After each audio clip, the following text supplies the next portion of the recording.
You're watching Let the Quran Speak. Now we answer questions we've received from you, our viewers. If you have a question yourself, you should visit our website, www.quranspeaks.com, and ask your question there.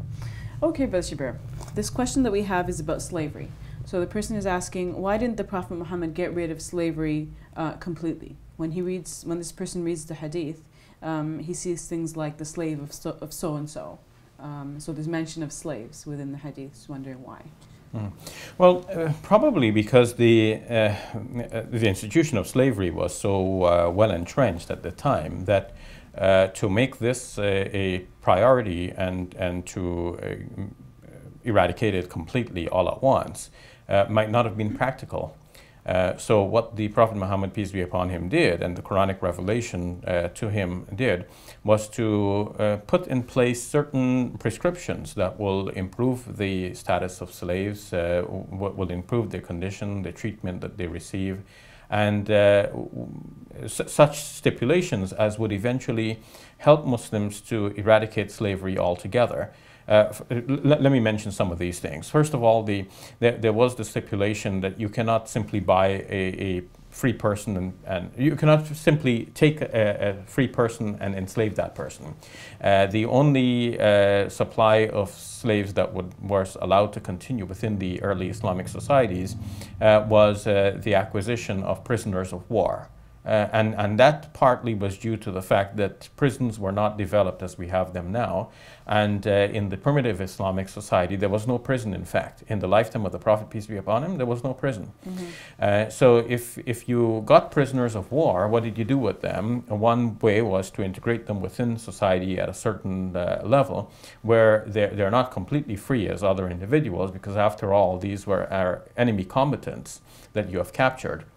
They were made domestic servants, but at the same time, the Muslims were required to treat them with every human dignity, to feed them with food of a similar quality that the master eats, and to give them clothing similar to what the masters wear, and so on. And not to call them by demeaning titles. Not even to call them slave, because it is thought that all Muslims are slaves of God.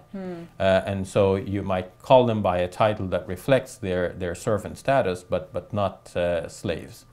But do you think the fact that the Quran doesn't prohibit slavery, and the fact that there is mention of slavery within the Islamic tradition in the past, do you think that could be a cause for people today to say, well, slavery cannot be prohibited amongst Muslims?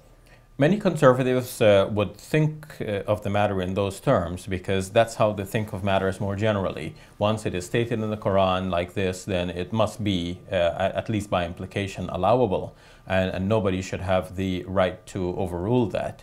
And yet, most Muslims have come to see the benefits of the abolition of slavery, and most Muslims would not want to return to a society or to a state of affairs in which people enslave others.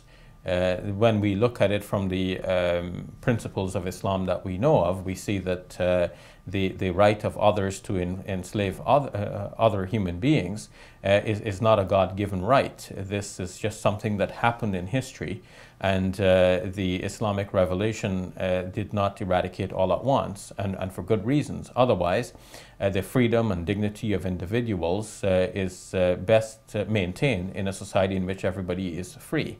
The Quran says, for example, in the 17th chapter, وَلَقَدْ كَرَّمْنَا بَنِي آدَمَ, we have ennobled the child of Adam. So naturally, if you take the child of Adam and make that person a slave, well, then you have robbed them of the human dignity. This is not an Islamic thing. So to eradicate slavery, abolish it altogether, this is Islamic, in fact. All right, thank you for that, Brother Shabir. You're welcome. That's all the time we have. Visit our website, www.quranspeaks.com, and check out our YouTube channel, youtube.com/QuranSpeaks. As always, please continue to write to us. Your comments and questions help guide the show. I'm Sophia Ali. For all of us here at Let the Quran Speak, thank you for watching. I'll see you next week. Allahu Akbar, Allahu Akbar.